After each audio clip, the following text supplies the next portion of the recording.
Hola compas, ¿cómo están? Soy Emma Gastaldi, compañero de Asociación Libre La Bisagra y bueno, estudiante de la licenciatura en Psicología. Actualmente estoy en el tramo final de la carrera y bueno, un poco la idea de este videíto es que podamos estar estudiando Proye. Bueno, como ya saben, este videito no reemplaza lo que es el material original, sino que, bueno, al contrario, es más como para que podamos estar guiándonos en la materia, ubicándonos también, y así hacer un poquito más amena la rendida, la cursada, etcétera. Bueno, eh, ¿qué me parece importante que haya que saber, o que hay que saber, mejor dicho, antes de empezar a estudiar Proye? Que la materia, esto me parece fundamental. La verdad que hubo un punto donde esto por ahí me complica un poco. La materia parece que no es una materia larga, parece, eh, bueno, que no es una materia que sea difícil de estudiar, pero va a llegar un punto de la cursada en donde nos vamos a encontrar que Proye es una materia que tiene mucho contenido teórico, eh, lo cual, bueno, le sube un poco la dificultad. Y parece también que es necesario saberlo todo. Eh, a medida que vayan avanzando se van a dar cuenta de que es muy difícil aprenderse toda la materia. Más llegando al final esto como que es evidente. Eh, así que bueno, no hay, como es una materia no hay que subestimarla. Y bueno, eh, podemos ir empezando ya. Proye tiene un capítulo introductorio que bueno, parece que un poco no es algo tan importante, resulta que sí es importante. Hay varias preguntas de este capítulo introductorio que son preguntas de final y no está bueno desaprobar un examen por una pregunta del primer capítulo de la materia. Así que bueno, empecemos. Los métodos proyectivos nacen, o el nombre, mejor dicho, nace en 1939 de la mano de Frank, en donde reúne el test de asociación de palabras de Jung, el test de Rorschach y el TAT de Murray. Hay una división, esto es importante porque, bueno, eh, puede ser una pregunta, entre test psicométricos y técnicas proyectivas. Ya de entrada hay como una diferencia clara. Por un lado estás hablando de test y por otro de técnicas proyectivas. Los test psicométricos se encargan de medir lo que son rasgos puntuales de personalidad, eh, tienen estímulos más concretos, esto ya vamos a ver por qué decimos más concretos, poseen respuestas estandarizadas y, esto es importante, cuantifican con el objetivo de comparar con una norma. Las técnicas proyectivas, por otro lado, lo que buscan es una descripción más bien abarcativa de la personalidad, poseen estímulos más ambiguos, habíamos dicho que los test psicométricos poseen estímulos concretos, en las técnicas psicométricas los estímulos muchas veces son ambiguos, eh, por ejemplo, en las láminas del test de relaciones objetales, eh, hay algunas láminas en particular que no se sabe, por ejemplo, cuántas personas hay o en dónde están las personas, etcétera. Son de respuesta libre, es decir, no hay respuestas que estén bien o que estén mal.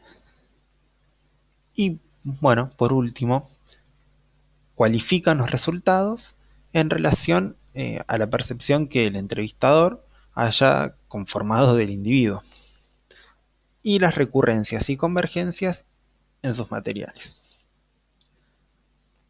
Recurrencias y convergencias es otro concepto muy importante de la materia. Eh, ya vamos a estar viéndolo también. Está en esta unidad introductoria y vamos a ver por qué es importante. En relación a que las técnicas proyectivas cualifican, el texto lo aclara un poquito más adelante, en donde sostienen que en los principios de los métodos proyectivos se entiende que la personalidad no es algo que se pueda cuantificar como sostendrían las técnicas psicométricas, y lo que se realiza en los casos de los métodos proyectivos son, dice lo siguiente, valoraciones cuantitativas, sí, cuantitativas, de algunos resultados para luego interpretarlos a la luz de valoraciones cualitativas. Es decir, de que nunca pensamos exclusivamente en términos cuantitativos, sino más bien cuanticualitativos o cualitativos. Y también es importante en estas aclaraciones saber de que las técnicas proyectivas tienen una estandarización que debe ser respetada. ¿Qué quiere decir esto? De que, por ejemplo, no podemos, bajo ningún criterio, aplicar una técnica a la mitad o fragmentarla. Por ejemplo, no sé, eh, mostrando solamente 2 láminas del total de láminas del Rorschach, y mucho menos, creo yo, y esto parece que es más una consideración ética, hacer alguna inferencia a partir de lo que es la aplicación parcial de la técnica. Avanzando un poquito en esta unidad introductoria, nos vamos a encontrar que se nombra Selener, que va a decir esta autora que hay 2 tipos de métodos para abordar la lectura de las técnicas proyectivas. Por un lado, está el modelo de caja negra, como uno de los 2 paradigmas, ¿no? En donde lo que importan son los comportamientos externos, sus conductas y comprobar regularidades observables. Bueno, que estas regularidades estén vinculadas a partir de una relación causa-efecto y el resultado a partir de la enunciación de leyes. Por otro lado está el modelo de caja transparente, en donde lo que interesa es el cómo se llega a la respuesta y no la respuesta en sí misma, poniendo así el foco, ¿no?, como el centro de atención en la producción interior. Por medio de la respuesta, lo que se busca comprender es la estructura y el contenido de, abro comillas, la caja, cierro comillas, y el sentido que los hechos tienen para el sujeto.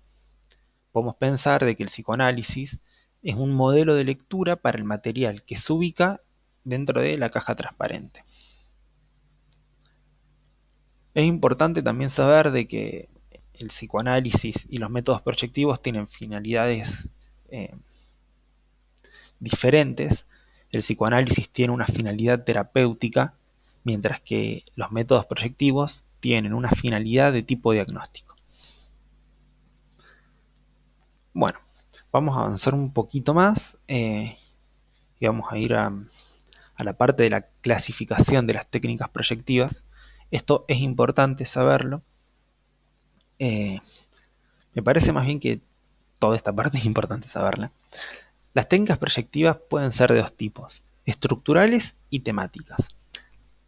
Las estructurales lo que buscan hacer es objetivar la personalidad del sujeto, y su objetivo está en ver el cómo de la conducta, ¿no?, cómo actúa.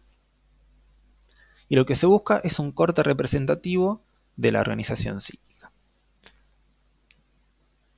Ejemplos de técnicas estructurales son la figura humana, la persona bajo la lluvia, etc. Por otro lado, están las pruebas temáticas, en donde lo que se da cuenta es de aspectos dinámicos, y esto es importante, después vamos a hablar un poquito, de la personalidad del sujeto, del contenido, conflictos, mecanismos de defensa, contenido de las fantasías, roles asumidos, etc. Ejemplos son el test de relaciones objetales de Philipson, el desiderativo, entre, bueno, algunos otros. Cuando hablamos de dinámicos, a mí cuando, estudié la materia, me servía mucho asociarlo a la idea de conflicto. Como que, hay algo que todavía está resolviéndose, abro comillas, moviéndose. Así que ese concepto, el del conflicto principalmente, me sirvió para comprender un poco lo que son los aspectos dinámicos. El desiderativo es un gran ejemplo eh, de cómo ver los aspectos dinámicos de la personalidad. Ahora vamos a otra parte que es fundamental. Esto, bueno, a mí me lo evaluaron en parciales y en finales, eh, que es lo siguiente. Hay tres conceptos fundamentales eh, que subyacen a las técnicas proyectivas. Los vamos a nombrar uno por uno y después vamos a ir eh, desarrollándolos. El primero es el determinismo psíquico, el segundo la apercepción y el tercero la proyección. Bueno, del determinismo psíquico, eh, lo que podemos pensar para entenderlo, ¿no? Es que lo inconsciente está siempre jugando, hay un determinismo por parte de lo inconsciente en relación al sujeto. Podemos pensar en todos los ejemplos que va a dar Freud en psicopatología de la vida cotidiana. La percepción, este es un punto bueno, fundamental, muy importante, lo van a ver como muy claro en lo que es el test de relaciones objetales o en el Philipson es lo mismo. La percepción dice lo siguiente, es la percepción significativamente interpretada. ¿Qué quiere decir esto? Que no hay nunca una percepción pura, sino que lo que se percibe está implícito en el mundo interno. La forma de abordar ese mundo y su historia. O sea, todo lo que vayamos a perseguir, de alguna forma, está relacionado con cómo es nuestro mundo interno. Insisto, esto se va a entender, o a mí me sirvió mucho, entender la parte del test de relaciones objetales para entender este principio. Por último, el principio de la proyección, o el concepto de la proyección, que es un proceso en el cual se ascribe a la percepción y al mundo externo significados que, bueno, tienen que ver con el mundo interno del sujeto.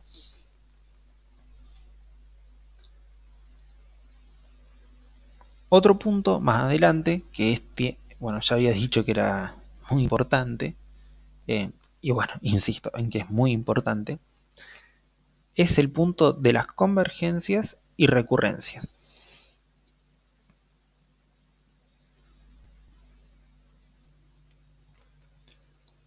Vamos a hablar de recurrencias cuando detectemos que se repiten indicadores iguales o similares intra o intermateriales que van a dar cuenta de aspectos estables en la personalidad del sujeto.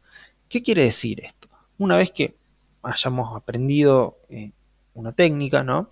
Sus indicadores, si dentro de esa técnica encontramos algún indicador o dos o más, principalmente dos o más, porque hablamos de que se repiten, encontramos dos o más indicadores que dan cuenta de lo mismo, podemos hablar de una recurrencia. Por ejemplo, señales de agresividad. Bueno, capaz que encontramos en una figura humana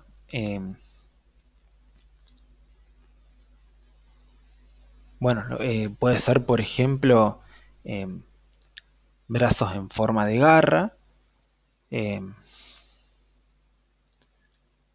y algún otro indicador que de alguna forma empiece a dar cuenta que ese aspecto se está reiterando, ¿no? Por ejemplo, que aparezcan dientes. Ese fue un ejemplo que dieron en un teórico cuando cursé la materia. Así que ahí estamos hablando de una recurrencia. Hay dos indicadores que están dando cuenta de lo mismo. Las convergencias, por otro lado, es la detección de la reiteración de indicadores que pueden ser disímiles u opuestos, pero que bueno, aparecen juntos y dan cuenta de un conflicto. Es decir, son aspectos más dinámicos. vendría a ser lo contrario, totalmente lo contrario a lo que es, bueno, la recurrencia, en el sentido que si la recurrencia busca factores que son similares, en la convergencia se encuentran factores que son disímiles o bueno, llegado el caso, pueden ser opuestos. Y bueno, por último, del capítulo 1, Selener va a hablar de los 3 niveles de inferencia. Es importante saberlo, insisto, todo este capítulo es importante. El primer nivel de inferencia es el observacional, que es la pura observación fenoménica. El segundo nivel es el de la interpretación de la empiria, en donde se asignan significados a lo que se observa en el primer nivel. Y el tercer nivel, el de las especulaciones metapsicológicas, que son aspectos teóricos que son abordados de manera exclusiva. Eso con respecto al capítulo 1. Bueno, antes de seguir me di cuenta que no di un ejemplo de convergencias. Podemos pensar que una convergencia puede ser, por ejemplo, cuando en un test de figura humana aparecen los brazos en forma de garra, las manos en forma de garra, que son indicadores de agresividad, y por otro lado, en el dibujo del árbol, en el gráfico del árbol, nos encontramos con que las ramas tienen una especie de algodón en la punta, que vendría un poco a marcar lo contrario. Bueno, vamos al test de figura humana, el test de Machover. Es importante saber, en primer lugar, y esto cuenta para todas las técnicas, es un tip de estudio. Un tip de estudio creo que también es un tip de rendir también. Y bueno, es muy importante aprenderse los materiales y la consigna de cada técnica, de cada una en particular. Insisto, esto es contenido que se puede evaluar, puede parecer una pavada, pero no lo termina siendo.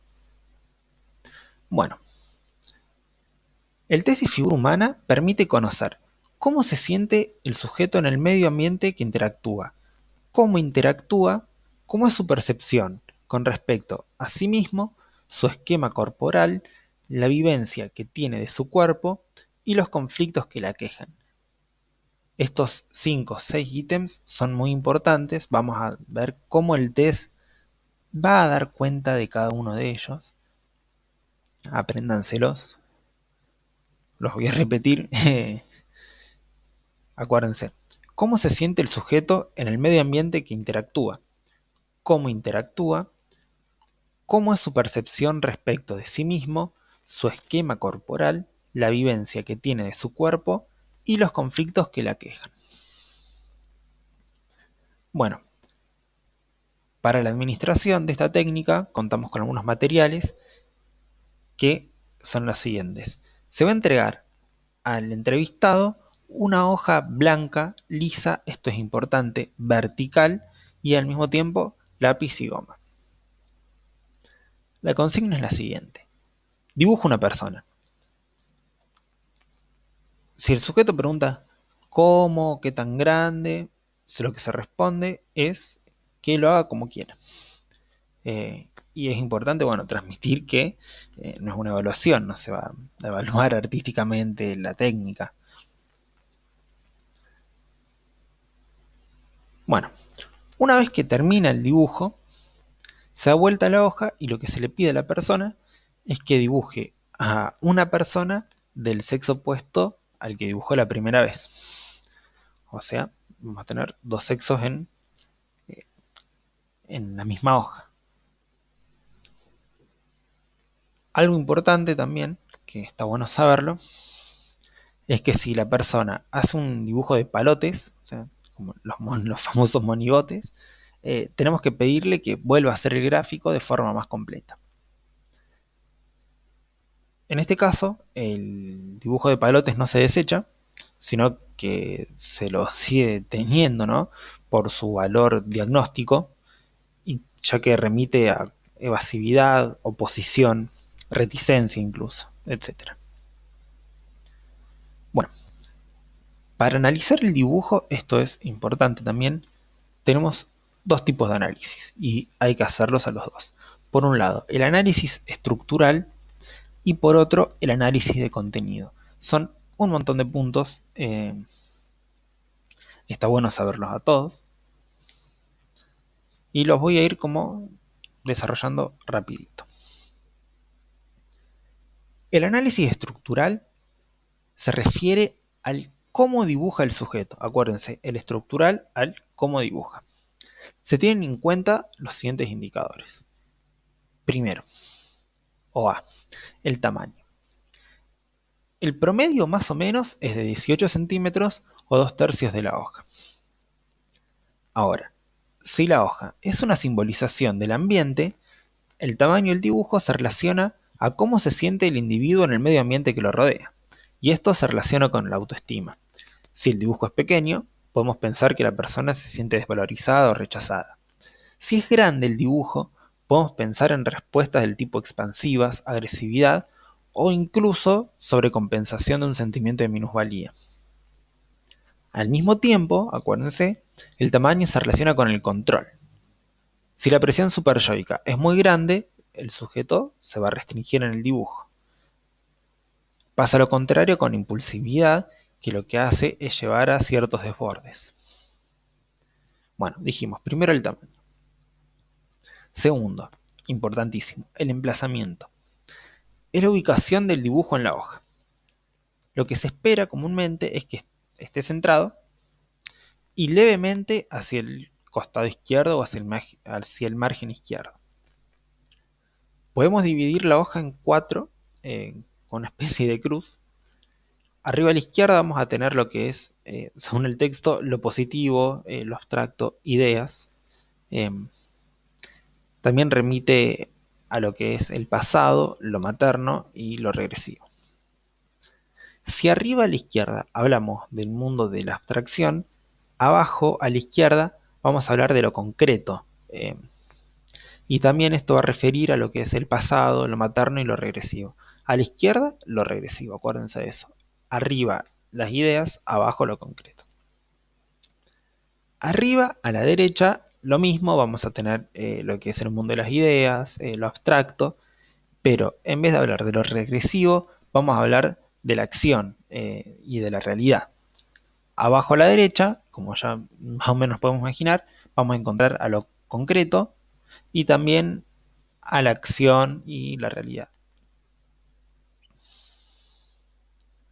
Bueno, punto C, posición. Esto, bueno, vamos a ver de que tiene algunos puntos que son muy importantes saberlos a todos. La posición lo que indica es el modo en cómo el sujeto enfrenta la realidad y sus dificultades. Lo que se espera en este caso, en esta prueba, es que el dibujo esté de pie, de frente y con algún tipo de movimiento de piernas y manos. Podemos pensar de que un dibujo sin movimiento es un robot. En cambio, un dibujo con movimiento es una persona haciendo algo, realizando algún deporte, por ejemplo, o alguna actividad, etc. Ahora lo siguiente, voy a detallar algunos puntos que son importantes. El texto dice que las personas particularmente narcisistas lo que hacen son grandes figuras de frente. Cuando hablamos de dibujos que están de perfil, lo que vamos a hablar son de características más bien evasivas, ¿no? Como que está de costadito, como parece que está evitando algo. El dibujo de espaldas lo que nos hace suponer es que el sujeto no se quiere mostrar y después, antes de pasar al punto siguiente, voy a volver a algo sobre el dibujo de espaldas, que es que evita poner como en evidencia los caracteres sexuales diferenciales. Bueno, ahora viene el siguiente punto, que es la posición confusa. Importante, por ejemplo, el dibujo de Peppa Pig. ¿Qué pasa? En la posición confusa se mezclan partes que están de frente y de perfil. Nos va a hablar esto de fallas en lo que es el juicio y en el criterio de realidad. Y es como más grave o más preocupante cuando es en la misma área del dibujo, en una misma área. Por último, con respecto a la posición, existe lo que es la falsa escuadra, que es cuando el dibujo muestra una inestabilidad como si estuviera por caerse. Esto es un indicador de que el equilibrio psíquico está en riesgo. Punto D. El trazo. El trazo es la presión que se ejerce en el dibujo. Una presión media va a indicar energía y vitalidad. Personas con lesiones neurológicas, dice el texto, realizan trazos pesados, aunque también el trazo pesado puede indicar algún tipo de componente agresivo. Las personas depresivas, por su parte, dice el texto, realizan trazos débiles. Es como con la fuerza con la que vamos a estar apretando el lápiz en la hoja. E. Línea. La línea vendría a ser como la piel del dibujo. Es importante que no esté interrumpida y que no presente espacios vacíos. La línea va a hablar de la capacidad de discriminación del sujeto con el medio y la modalidad de relación que el sujeto va a establecer con este medio.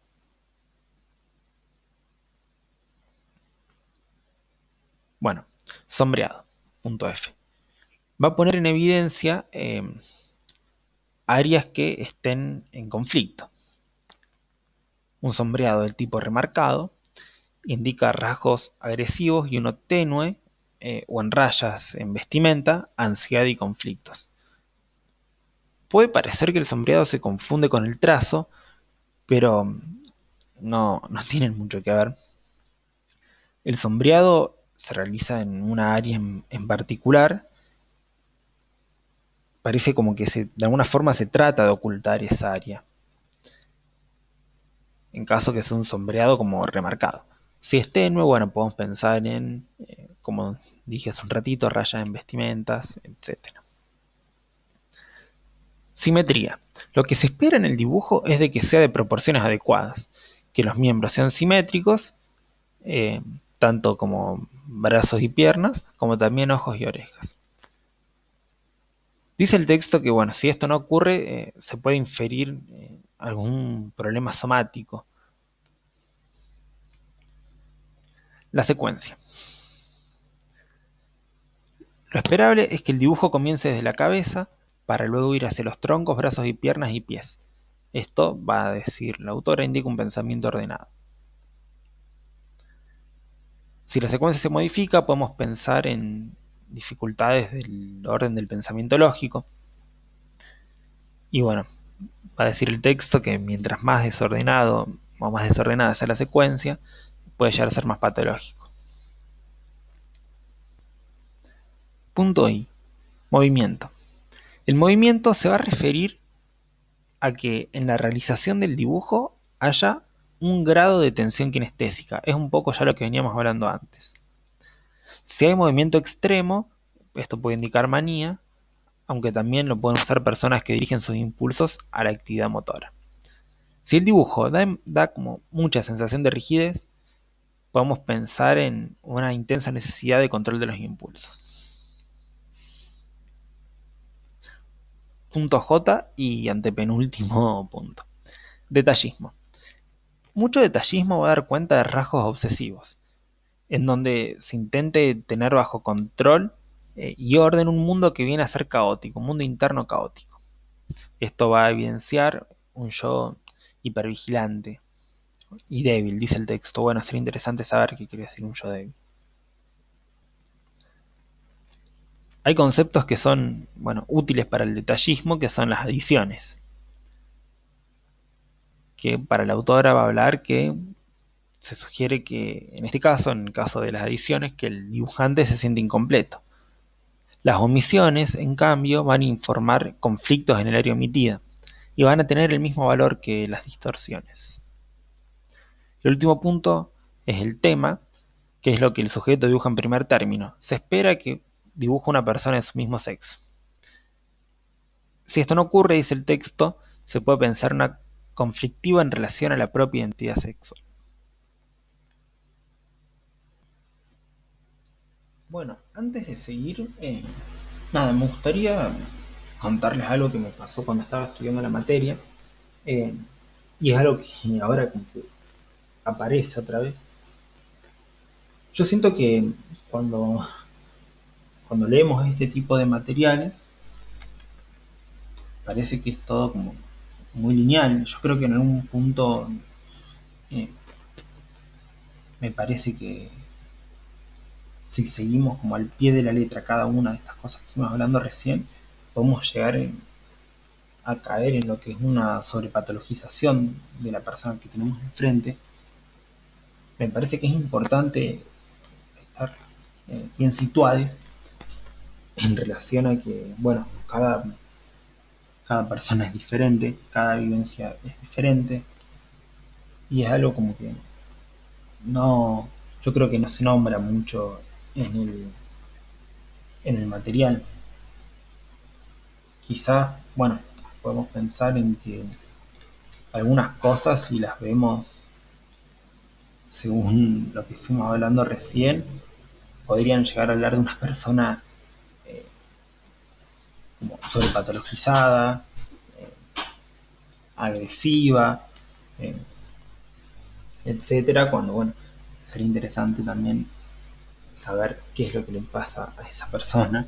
Quizás, y yo esto lo creo como muy fervientemente, apretar el lápiz en la hoja no sea un componente,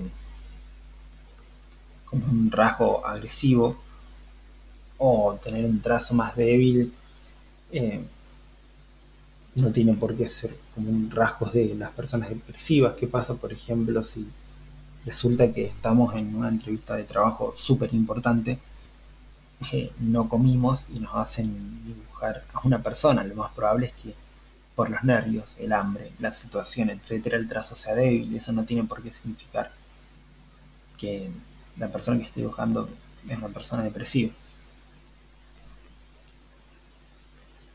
Así que bueno, un poco quería contarles esa vivencia que yo tengo con respecto a esta materia. Bien, es algo que después incluso, bueno, cuando lleguemos a la parte de Rorschach, eh, va a estar como mucho más explícito que ahora. También, bueno, me parece importante poder estar como siendo conscientes de lo que implica un análisis silvestre de estas técnicas, que evidentemente se realizan en un contexto profesional, ¿no? Eh, Me parece que es importante tener en claro que se realizan bajo cierto encuadre y no al tuntún, silvestremente. Es muy fácil por ahí caer en, hizo una persona en falsa escuadra, desestabilidad psíquica. Mm, bueno, a ver, un poco lo que dije antes con respecto a que no tienen por qué ser lineal el significado, y por otra parte, frente a qué persona dibujó, eh, hizo ese gráfico, la persona que está dibujando, ¿no? Acordémonos, ¿no?, de que esto es una. Las técnicas se realizan bajo cierto encuadre. Bueno, ahora seguimos con análisis de contenido. Si el análisis estructural lo que nos iba a revelar es el qué dibujó la persona, perdón, el cómo dibujó, el análisis de contenido va a hablar sobre el qué dibujó. Acordémonos, perdón, un error. El análisis estructural es el cómo dibujó y el análisis de contenido el qué dibujó. Bueno, este punto en particular tiene como varios ítems. Voy a tratar de ir uno por uno. Y son los siguientes. Lo primero que se observa cuando se analiza una figura humana eh, son la cabeza y los rasgos faciales. El tamaño de la cabeza lo que va a indicar es la importancia que el sujeto le da a las funciones intelectuales. Puede ocurrir también que una cabeza como muy grande indique sobrecompensación de sentimientos de minusvalía en el pensamiento y la racionalidad, y también algún tipo de control o de necesidad de control, mejor dicho, sobre lo impulsivo. Los ojos. Bueno, los ojos, si están sin pupilas, van a estar informando de un mirar egocéntrico, inmaduro, culposo. Podemos pensar también en tendencias voyeuristas. Si los ojos están cerrados, van a indicar dificultades para ver la realidad, o el deseo de no ver una realidad indeseable. Hay algunos rasgos seductores en los ojos, pueden ser como el maquillaje y las pestañas. Las cejas. Las cejas pueden faltar, evidentemente, pero si están, lo que van a hacer es remarcar seductoramente a los ojos. Si las cejas están unidas, va a indicar una personalidad primitiva. ¿Qué es una personalidad primitiva? No lo sé. Bueno, la nariz, va a decir el texto, es una simbolización fálica. La boca, seguimos hasta ahora en los rasgos faciales. Si la boca está omitida, puede llegar a expresar culpa por agresividad oral. En personas depresivas da cuenta de retraimiento. Y también en sujetos cuyas relaciones sociales estén marcadas por inseguridad y timidez. Si la boca es redonda, va a indicar dependencia de componentes eh, oral dependientes. Más que dependencia, presencia, me parece que sería la palabra adecuada. Así, presencia mejor. Si la boca es redonda, va a indicar presencia de componentes oral dependientes. Si la boca es una curva hacia arriba, lo que se va a inferir es una necesidad de aprobación social. Y bueno, también puede indicar sensualidad, seducción, va a decir el texto. Las orejas. Las orejas pueden estar omitidas por el pelo, es decir, de que el cabello tape las orejas. Cuando aparecen, van a indicar sensibilidad a la crítica social. Y cuando presentan una especie de tratamiento especial, se van a inferir como características paranoides, dice el texto. El cabello, el pelo. Bueno, como sabemos, puede estar tapando las orejas. Y también puede indicar presencia de necesidades compensatorias con respecto a lo viril, y también seducción y componentes agresivos. Podemos pensar de que un pelo en punta quizás, ¿no? O sea, como algo que evidencia un tipo de componentes agresivos. Depende, ¿no? Depende del gráfico. Bueno, ocuparse del rostro, dedicarle un tiempo al dibujo del rostro, va a indicar necesidad o capacidad de interés por las relaciones sociales. Y la expresión va a indicar el estado anímico del sujeto. Acordémonos de que la cabeza es lo primero que vamos a ver en estos gráficos, y tenemos todos estos rasgos faciales que parece que indican algo. Y bueno, el rostro, lo que va a indicar o ocuparse del rostro es la necesidad o capacidad de interés por relaciones sociales. O sea, es un indicador social, podemos pensar. El cuello. El cuello lo que va a simbolizar es la vinculación entre lo racional, que lo habíamos ubicado en la cabeza, y lo impulsivo. En pacientes paranoicos, dice el texto, lo que suele dibujarse de una forma larga y flexible. El tronco. En el tronco se depositan impulsos y afectos. Acordémonos de que el cuello va a unir o va a vincular lo racional, que está en la cabeza, y lo impulsivo, que está en el tronco. Un tronco pobre, dice el texto, lo que permite inferir son componentes depresivos. Si se omite el tronco, va a indicar características muy regresivas. Podemos pensar, se me ocurre en este momento, ¿no?, de que una recurrencia puede ser un tronco omitido y un dibujo emplazado a la izquierda, en donde los dos dan cuenta de características regresivas. Brazos y manos. Lo que indican los brazos y manos, esto es importante, es la capacidad de acción y cómo nos vinculamos con los demás. Esto es muy importante. La parte de cómo nos vinculamos con los demás es fundamental para pensar los brazos y las manos. El texto dice que pacientes depresivos y esquizofrénicos los van a omitir y esto va a indicar una retracción de la realidad. Si hay un tratamiento especial, va a informar acerca de dificultades con los vínculos. Las manos pueden omitirse por una cuestión de dificultad para dibujarlos.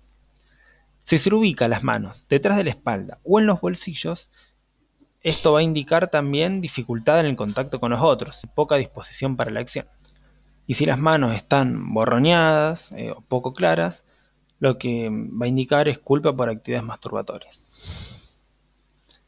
Bueno, las piernas lo que van a manifestar es la postura personal.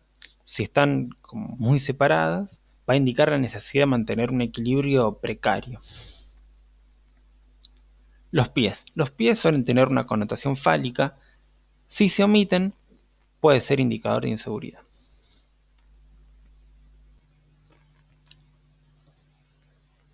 Ya casi terminando con este test, es importante saber de que se suele realizar la figura humana vestida y si está desnuda, con los genitales expuestos, se suelen inferir contactos conflictos con la sexualidad, exhibicionismo y en algunos casos rasgos psicopáticos.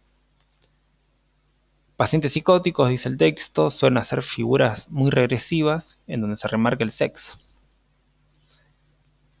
El desnudo artístico, también va a decir el texto, señala dificultades con la sexualidad y puede indicar la necesidad de marcar claramente las diferencias sexuales. La vestimenta es la forma en que nos presentamos a la sociedad y también va a permitir diferenciar el sexo en las figuras. Si tiene mucho detalle, puede evidenciar características obsesivas. El cinturón separa impulsos sexuales de afectos y en las áreas donde la vestimenta resalta hay más carga libidinal. Cuando el gráfico, la figura es destacada con dibujos grandes, como de mucho repliegue muscular, se habla del narcisista del cuerpo, con un acentuado autoerotismo. Bueno, por último, y para ya ir terminando con el test de la figura humana, nos vamos a encontrar con indicadores de aspectos psicodinámicos. Son varios, son muchos. Voy a nombrar como los títulos a nivel más general. Es importante, muy importante, muy importante que se los aprendan. Se van a dar cuenta que llega un punto en donde, un poco por relación a los otros test y a lo que fueron leyendo, como que los van a poder ir deduciendo. Los indicadores pueden ser de agresividad, de conflictos en la identidad sexual, de fallas en la estructuración psíquica, de regresión, de dificultades vinculares, de organicidad, de dificultades en la simbolización, de bloqueo afectivo y de dificultad en los manejos de los impulsos. Insisto, son varios, capaz que no está bueno que los lea en este momento. Así que bueno, léanlos ustedes, les va a servir también para pensar mucho recurrencias y convergencias. Y bueno, eso es el primer capítulo de Project y el test de figura humana, que es de los más importantes. Y bueno, nos vamos a estar viendo, supongo, en el próximo videito. Así que bueno, éxitos con el estudio, compas. Saludos. Hola, compas, ¿cómo están? Bueno, en este audio vamos a... Audio, videito. Vamos a seguir con algunas técnicas que, bueno, vamos a ver en Project. En el video pasado estuvimos viendo lo que era la primera parte de la materia, el primer capítulo, y el test de figura humana o matchover. lo pueden encontrar así en el apunte. Bueno, ahora vamos a ver el HTP y el test de la persona bajo la lluvia. Podemos pensar de que hay muchas cosas que se repiten. Intertest nos va a servir para ir razonando la materia. Un poquito traté de transmitir esta idea, bueno, en lo que fue el video pasado, ahora la refuerzo. Está bueno que podamos ir relacionando las cosas de Proye para que no quede como tan itemizado, sino que podemos encontrar que hay un razonamiento atrás. Eh, y bueno, podamos llegar por ahí como a ese nivel de comprensión de la materia. Bueno, vamos a empezar con el HTTP y vamos a terminar este videito, este audio, con el test de la persona bajo la lluvia. Bueno, empecemos por el HTTP. HTTP es la sigla de House Tree Person. Este test está presentado por Bookback, no sé cómo se pronunciará, en 1947. Y lo que tiene interesante es que va a permitir evaluar la dinámica psíquica en individuos, va a decir el texto, culturalmente diferentes. Y también ofrece mucha información clínica sin la necesidad de una vivencia amenazante. Al igual que el test de la figura humana, la interpretación del HTP se centra en tres hipótesis básicas, que son las que dijimos al comienzo del video anterior. A saber, la hipótesis del determinismo psíquico, la de proyección y la de percepción. Acuérdense que esto es muy, muy importante.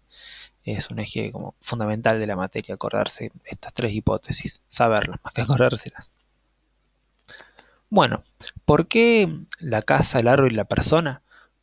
Porque son ítems familiares, tienen mucha aceptación o mayor aceptación que otros ítems en diferentes edades y porque son simbólicamente fértiles. Son elementos que, bueno, todas las personas conocemos eh, y también permiten que la edad de las personas a la cual se le aplica la técnica sea muy variada. A este punto vamos a ir en adelante.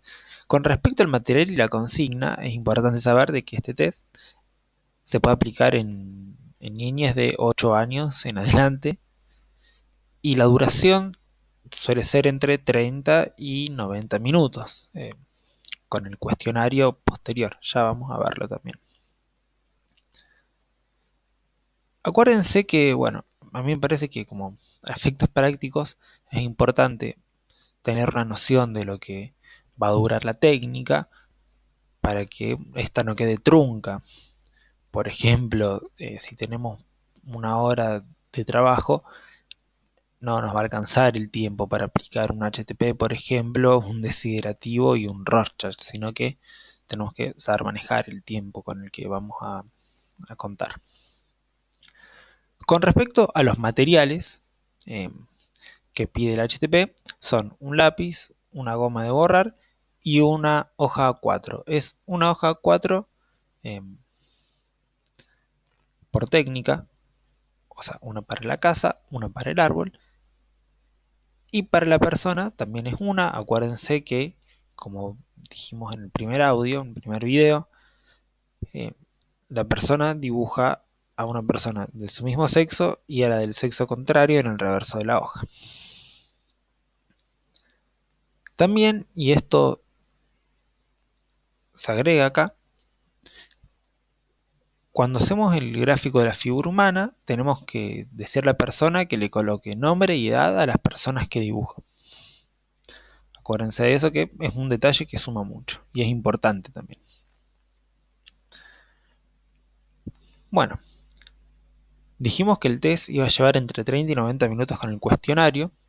El cuestionario se realiza para examinar algunos aspectos del dibujo que el examinador, el entrevistador, crea que son relevantes para obtener información. Por ejemplo, algunas dudas o algunas dudas pueden ser se me ocurre, ¿no? Como, bueno, ¿por qué está haciendo esto? o esta otra cosa la persona, cuántos años tiene el árbol, se me ocurre que puede ser una pregunta también, creo que ese es un ejemplo que se da en el texto, etc. Siguiendo. El HTTP, está bueno saberlo también, tiene una versión cromática, que es con colores. Los colores son rojo, verde, amarillo, azul, marrón, negro, violeta, anaranjado. Bueno, son varios.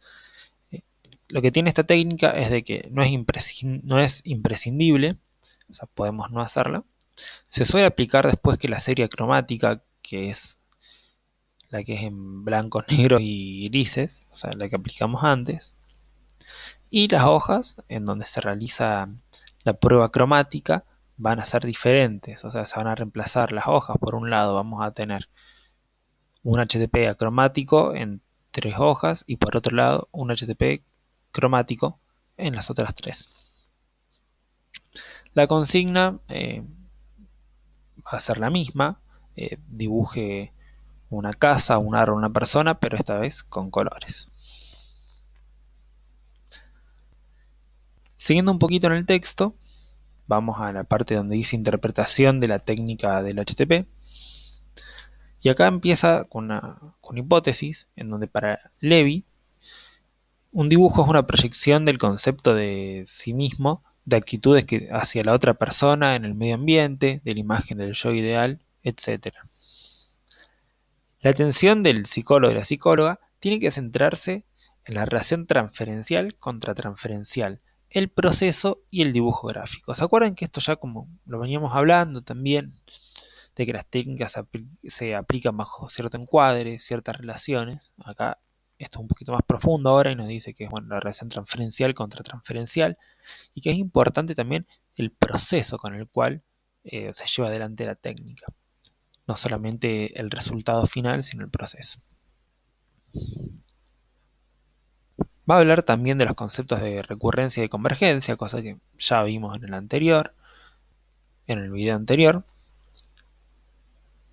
Capaz que acá como que lo resumo un poquito, no me acuerdo si lo había nombrado, pero decir que en la recurrencia se evidencian aspectos estructurales y en la convergencia los conflictos. Podemos pensar también en aspectos dinámicos.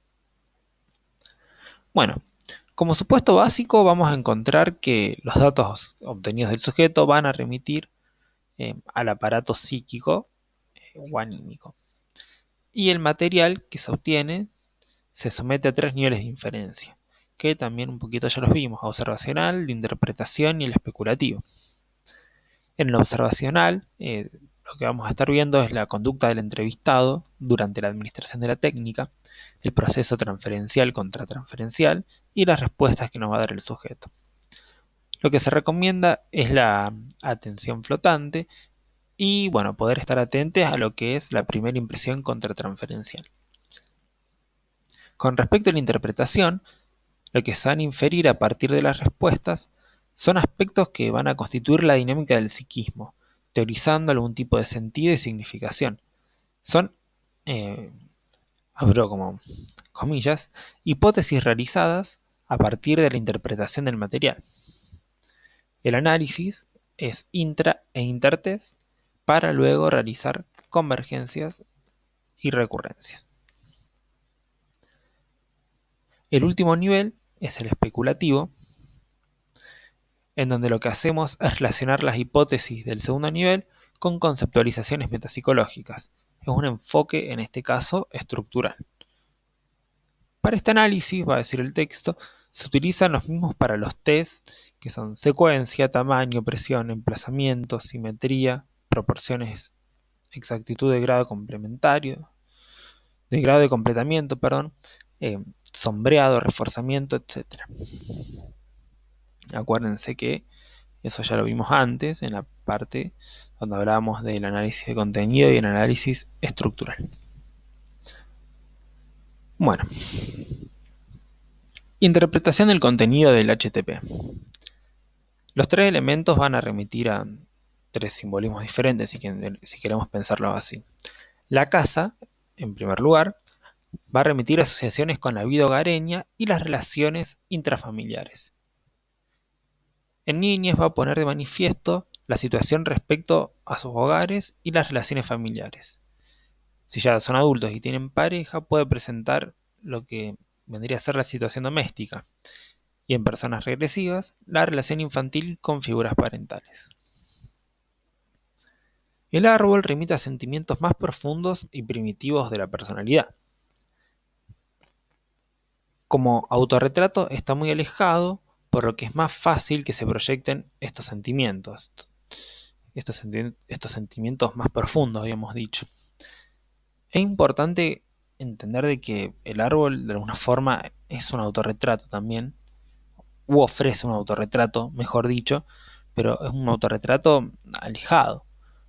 Por eso mismo, o sea, alejado de lo que vendría a ser un autorretrato normal y corriente. Por esto es que permite que aparezcan algunos sentimientos más profundos, ¿no? Al árbol se le van a atribuir también rasgos y actitudes más conflictivas e incluso, bueno, algunas emocionalmente perturbadoras. Por último, la persona es el vehículo de transmisión más cercano a la conciencia y relaciones de ambiente.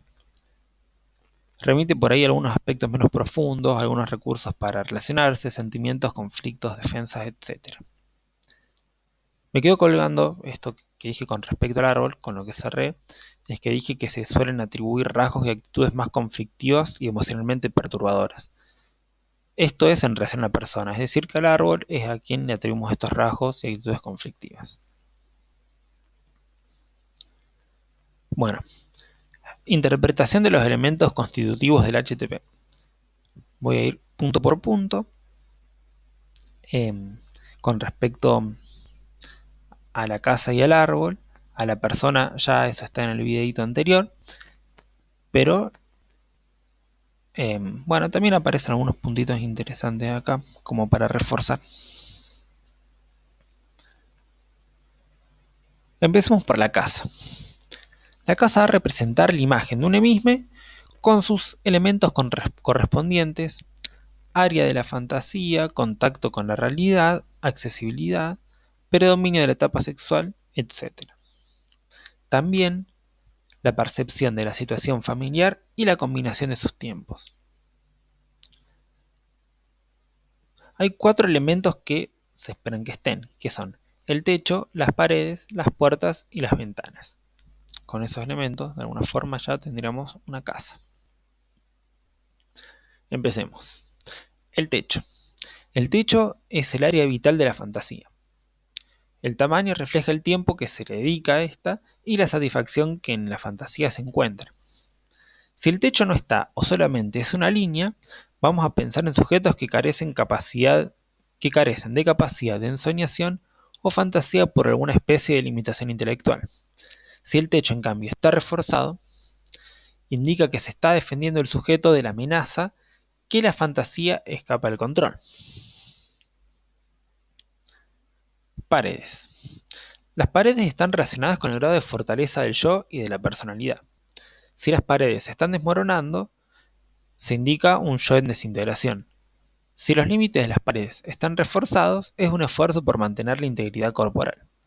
Si las paredes son débiles, podemos asociarlas a un inminente derrumbe de la personalidad y a un débil control yoico. Si las paredes son transparentes, puede indicar un deterioro en el principio de realidad. Y si se ven los objetos dentro de la casa, se interpreta como un producto de la inmadurez en la incapacidad de simbolizar, lo que es frecuente en niñas. Acá hay un ejercicio que está bueno para ir haciendo, que es ir pensando a medida que vayan leyendo el material, convergencias y recurrencias intra e intertest. Se los recomiendo como para tratar de comprender un poquito más la materia. Bueno, la puerta. La puerta es lo que realiza el contacto con el medio ambiente. Si es pequeña, va a revelar una reticencia a establecer contacto con el ambiente. Si la puerta está por encima de la línea de base y sin escalones, va a indicar una personalidad apartada e inaccesible. Las puertas abiertas van a revelar necesidad de afecto. Si son grandes las puertas, esto suele ser característica de sujetos con excesiva dependencia. Y si se acentúan las bisagras, esto es un indicador de sensibilidad defensiva. dice el texto, que es frecuente en paranoides. Las ventanas, por otro lado, son un medio secundario de interacción con el ambiente. Si la ventana se encuentra cerrada y hay persianas y cortinas, va a expresar necesidad de apartarse y reticencia de actuar con los demás. Si está abierta, con persianas y cortinas, indica un modo controlado de actuar con el ambiente. Si está abierta y desnuda, indica una forma de interactuar descontrolada o ruda. Bueno, vamos con la chimenea. Si llega a haber conflictos psicosexuales, van a proyectarse en esta área, dice el texto, pero no siempre significa eso. Humo. Si hay humo denso, puede indicar la percepción de una situación familiar y emocional turbulenta. Si el humo se desvía para un lado, puede mostrar presiones ambientales de diferente naturaleza. Perspectiva de la casa. Si vemos la casa desde arriba, esto suele encontrarse en personas que rechazan la situación hogareña. Si el observador está abajo, o sea, como una visión de gusano podemos pensar, se presenta en situaciones que los individuos se sienten rechazados e inferiores, con sentimientos de baja autoestima. Una casa lejana puede presentarse en dos casos. El primero, quienes proyectan en el dibujo la imagen de sí mismos y su sensación de aislamiento e inaccesibilidad. O B, quienes transmiten una situación familiar en la que se sienten incapaces de enfrentarla. Si la casa está de perfil, va a indicar distancia y oposicionismo, inaccesibilidad. Vista desde atrás, la casa indica tendencias oposicionistas y de distancia como forma de protección. Bueno, penúltimo punto. Líneas de suelo. Esto, la primera frase que voy a decir es muy importante, es pregunta muy probablemente de examen. La línea de suelo se espera en la casa y en el árbol, no en la figura humana. La línea de suelo va a revelar el grado de contacto del examinado con la realidad.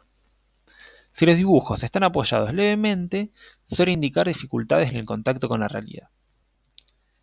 Y si las entidades, la casa, el árbol, están suspendidas, señalan mayor distancia a la realidad y mayor entrega a la fantasía. Accesorios. Este es el último punto con respecto a la casa. Rodear la casa es un indicador de inseguridad. Por ejemplo, se me ocurren que pueden ser con arbustos, árboles, rejas o vallas, etc. El agregado de un sendero a la casa es habitual en sujetos que ejercen control y tacto en sus relaciones. Un sendero largo lo realizan individuos lentos para hacer amistades pero de gran calidad, y un sendero ancho al costado que es angosta va a revelar un intento de disimular deseos de aislamiento. Los cercos suelen ser maniobras defensivas de aislamiento, que un poco ya lo habíamos dicho antes. Eso con respecto a la casa. Bueno, vamos al árbol. El árbol es el elemento más apto del HTP para describir la relación con el ambiente y ofrece, como ya dijimos antes, un autorretrato. Puede captarse como una totalidad y la organización del dibujo va a revelar cómo siente la persona su equilibrio intrapersonal. Son 5 elementos, los voy a ir nombrando también. Me voy a detener un poquito más en las ramas porque es el más largo, pero bueno, ya vamos a llegar. Empecemos con el tronco. El tronco de alguna forma va a representar la sensación que la persona tiene acerca de su poder básico, interesante, no sé qué es el poder básico, y la fortaleza yoica. Las líneas periféricas del tronco que están reforzadas pueden indicar la necesidad de mantener la integridad de la personalidad. Líneas débiles, esbozadas o punteadas suelen ser indicadores de temores por la desintegración de la personalidad. Los agujeros en el tronco nos van a indicar 3 cosas. Primero, sujetos que sienten que un segmento de la personalidad está fuera de control y que este es potencialmente destructivo. B, En el caso de que haya animales, va a revelar anhelos regresivos. Y C, ambos puntos, el A y el B. Ya me parece que con el tronco podemos pensar en, bueno, quizás algunas recurrencias o convergencias con la casa y con la persona. Acuérdense como de ir tratando de hacer este ejercicio de ir pensando esto intertest. Raíces. Las raíces van a indicar el contacto con la realidad. Acuérdense también de que en la casa y en el árbol esperamos que haya una línea de suelo. Si las raíces están destacadas, esto indica excesiva preocupación por el contacto con la realidad. Si las raíces están bajo la tierra transparente, va a constituir esto un deterioro en el criterio de realidad. Y con forma de garra, un contacto hipervigilante con la realidad y temor a perderla. Ramas. Las ramas, vamos a ver de que pueden ser de un montón de formas. Voy a ir como medio rapidito en alguna de ellas, pero bueno, son varias. Las ramas van a representar la capacidad de obtener satisfacciones con el medio y también de extenderse hacia los demás. Bueno, la impresión global de las ramas se correlaciona con una visión amplia del sujeto. Las ramas tronchadas van a indicar dificultades para obtener satisfacciones del medio. Ramas altas y angostas que van hacia arriba y un poquito a los costados son típicos de personas extrovertidas. Podemos pensar acá en alguna relación con los brazos de la persona, ¿no? Y con el sendero en la casa se me ocurre. Si las ramas se extienden lateralmente hacia afuera y hacia arriba, es un indicador de equilibrio. La acentuación de ramas hacia arriba es extrema inversión en la fantasía. Bueno, pensemos otra vez, ¿no? En algunas recurrencias con respecto a la fantasía. Pensemos en el techo de la casa, en la cabeza de la persona.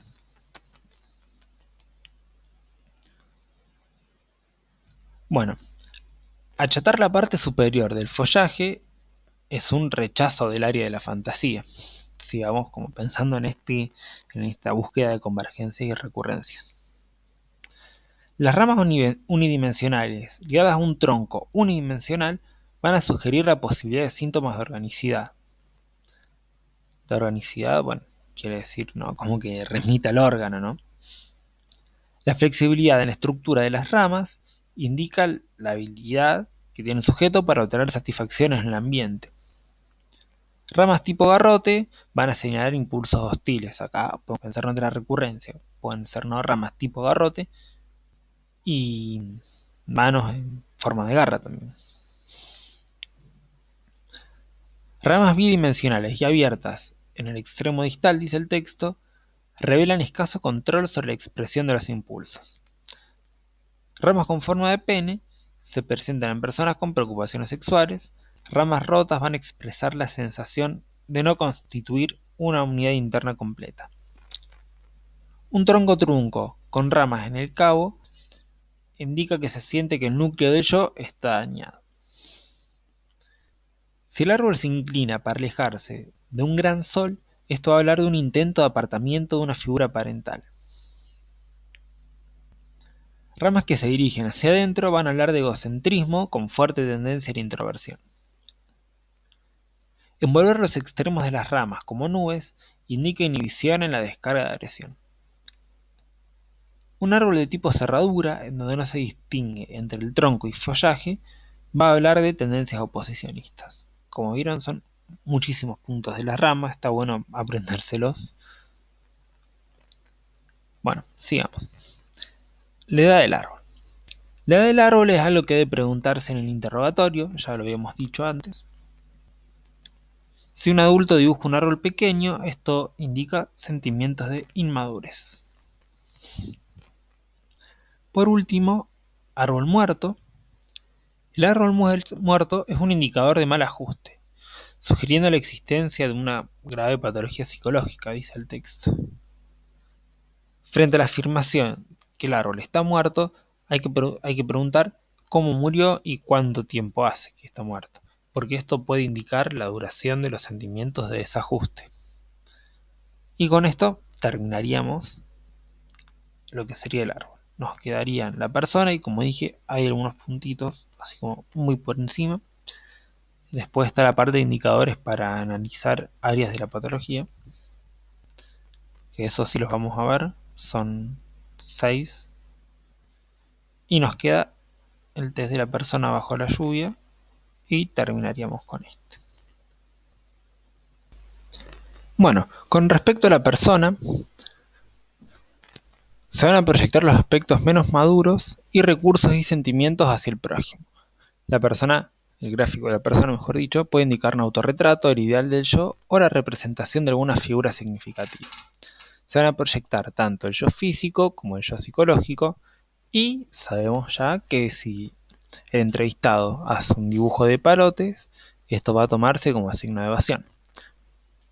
Y acuérdense también que en el caso de que haga ese dibujo, le tenemos que pedir que haga uno más completo y la figura de palotes no se desecha, sino que se conserva por su valor diagnóstico, que remite a lo que dijimos recién, que es a la evasión.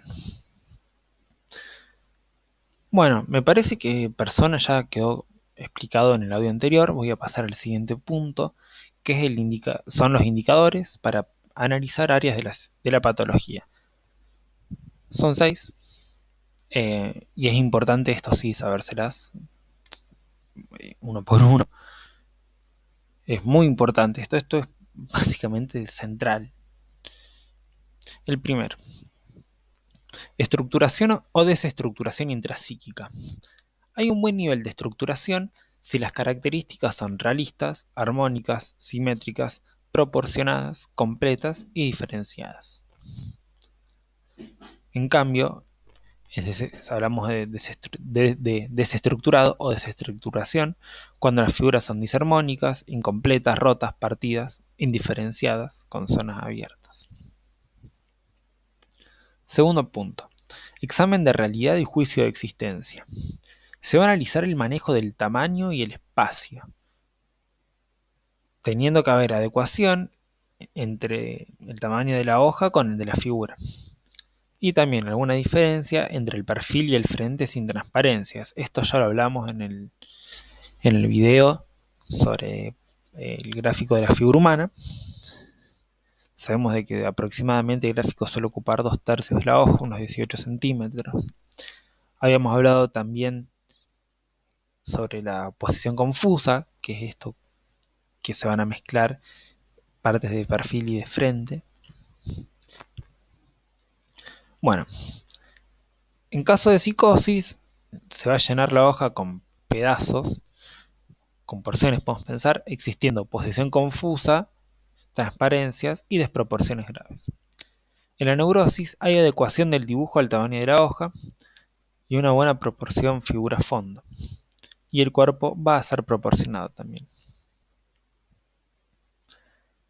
En la psicopatía, hay que acordarse de esto, el examen de realidad y el juicio de existencia están intactos. Los dibujos son realistas, con cierta armonía y completos, pudiendo haber alguna alteración en el tamaño. Tercer punto. Identidad e identidad sexual. La identidad yoica se va a relacionar con la existencia de rasgos en el rostro y del rostro. Y la identidad sexual con el dibujo del mismo sexo y el trato que se le hace al dibujo. Lo esperable, habíamos dicho, que es que se dibuje primero la persona del mismo sexo y que los rasgos faciales sean francamente humanos. No solemos esperar de que se hagan un robot, por ejemplo, ¿no? O una especie de Tulhu o David Jones. En la neurosis puede haber elementos simbólicos, borramientos o refuerzos en zonas sexuales. En la psicosis puede haber elementos de indiferenciación entre sexos y perderse los rasgos de la identidad yoica. En las psicopatías puede haber indicadores, dice el texto, que creen dudas de la identidad sexual, como también mujeres fálicas, hombres feminizados, desnudos, figuras vistas de atrás, etc. Relaciones de objeto. Se van a analizar potencialidades de las relaciones sociales. En la neurosis hay relaciones objetales graficadas en ojos, bocas, manos, ventanas y ramas hacia el costado. En la psicosis esto no se va a dar, graficándose en manos de tipo muñón o en punta, pudiendo faltar la boca o que presente dientes, ojos cerrados o caras vacías. Hueco en vez de una puerta, con un gran número de ventanas o ventanas mal ubicadas. Y un árbol vacío o unidimensional.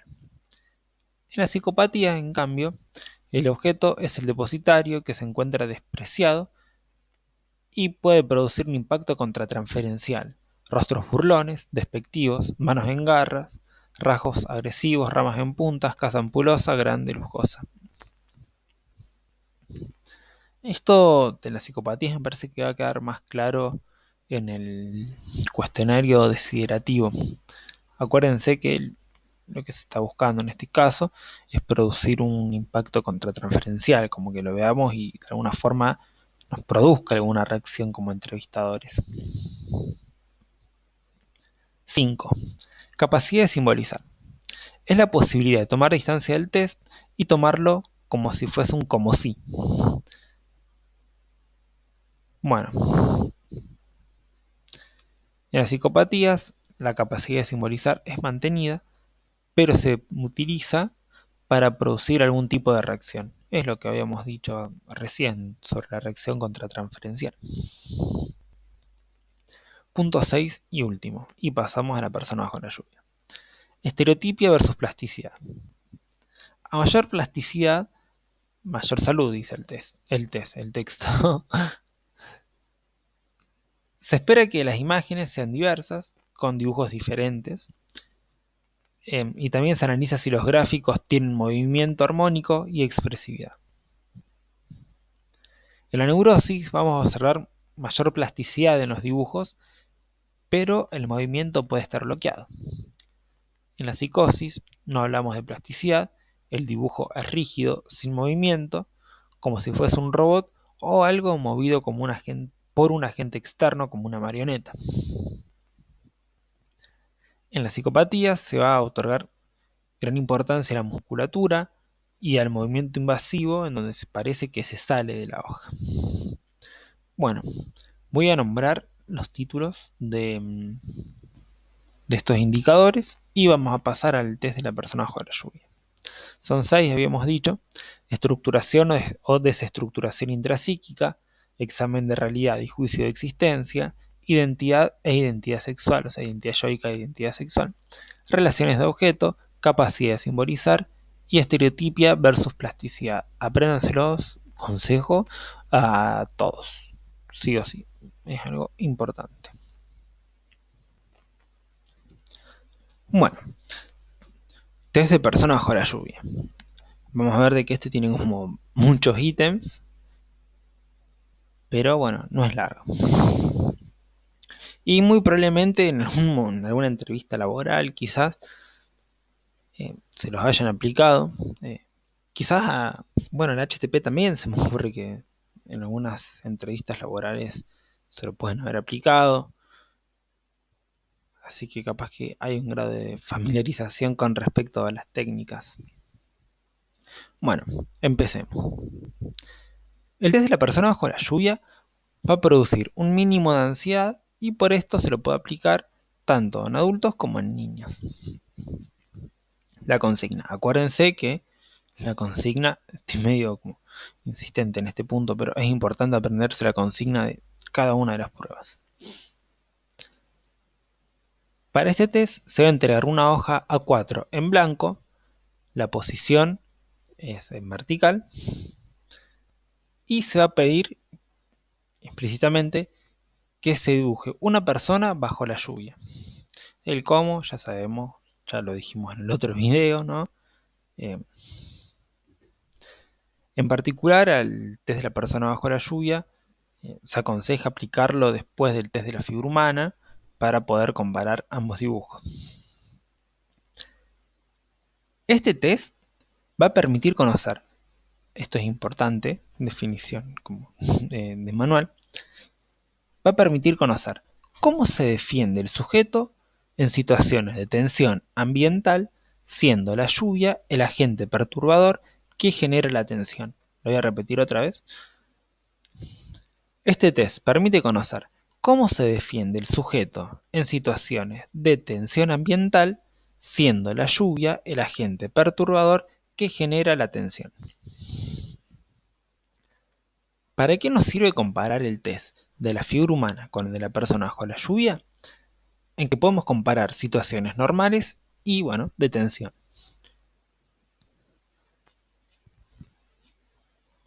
Suele ser como muy recomendable, muy rico, me parece que dice el apunte, pedirle a la persona que después que termine el dibujo realice una historia con respecto a lo que dibujó y le coloque un título.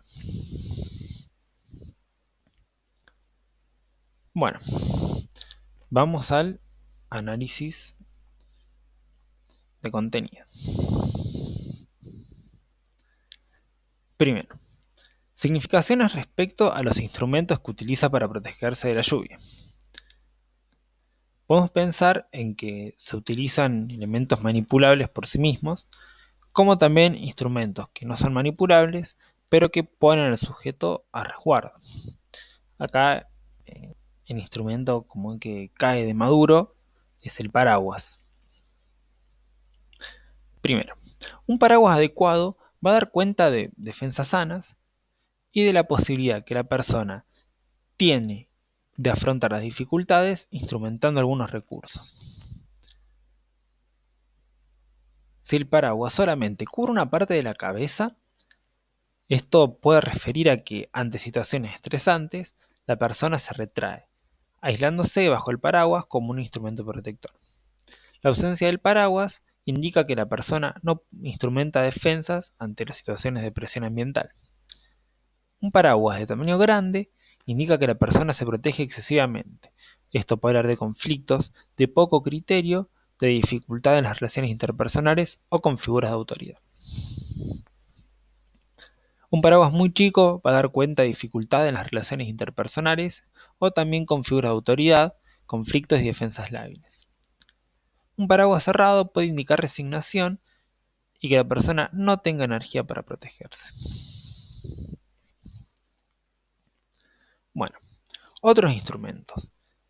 Dibujarse bajo un alero es indicador de cierta dependencia. Detrás de una ventana es un indicador de falta de compromiso con el medio, de retiro en situaciones estresantes y de alguna dificultad para apelar a recursos maduros. El sujeto no participa activamente y es un observador desde lejos. Refugiarse dentro de una caverna da cuenta de mecanismos más regresivos. Dentro de un auto y debajo de un árbol son defensas inadecuadas. Bajo la ducha va a hablar de exhibicionismo y alguna tendencia a la transgresión de normas. Usar un papel como paraguas va a reflejar defensas pobres, dice el texto, con poco sentido práctico.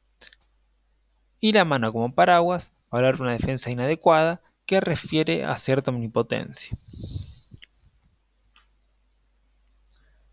Bueno, alteraciones en los dibujos de paraguas. Un paraguas fusionado a las nubes va a hablar de contaminación y esto, dice el texto, es un índice de esquizofrenia. Un paraguas con agujeros puede llegar a referir a psicopatía o fabulación. Suele aparecer en la enfermedad orgánica y también esto aparece junto con paraguas con dibujos. Y un paraguas tipo lanza va a indicar que la persona dirige la agresión al medio ambiente. Bueno, ahora vamos a significaciones respecto al agente perturbador. Ya sabemos que es la lluvia. Hay varios tipos de lluvia. La lluvia torrencial indica mucha presión y la vivencia de una situación como agobiante. La lluvia escasa puede indicar que la persona se siente con posibilidad de defenderse de las presiones ambientales. Los dibujos sin lluvia van a dar cuenta de cierto posicionismo, en este caso la persona se estaría oponiendo a la consigna. Los charcos, estos son importantes, hablan de angustia y también de obstáculos. Las gotas en punta indican agresión, gotas en forma de lágrima, angustia. Las nubes son indicador de presión, amenaza y tendencias autoagresivas. Y por último, los rayos hablan de la presión que sacude a la persona. Otros elementos. Los animales pueden interpretarse como objetos acompañantes que hablan de dependencia y necesidad de protección. El sol y la luna van a representar figuras de autoridad adultas y algunos objetos y adornos indican obstáculos. Bueno, eso sería el HTP y el test de la persona bajo la lluvia. Como vieron, no sé si está como de entenderse, pero yo rescato y me parece que es importante también conocer los indicadores que estuve mencionando después de la persona en este video, estos 6 puntos. El test de la persona bajo la lluvia como que presenta varios ítems, sí, pero no son difíciles, me parece. Y bueno, hasta acá este audio, este videíto. Y bueno, vamos a estar siguiendo con bueno, el cuestionario que sigue, que es el cuestionario desiderativo. Y eso nomás, gracias y llegaron hasta acá. Un abrazo grande.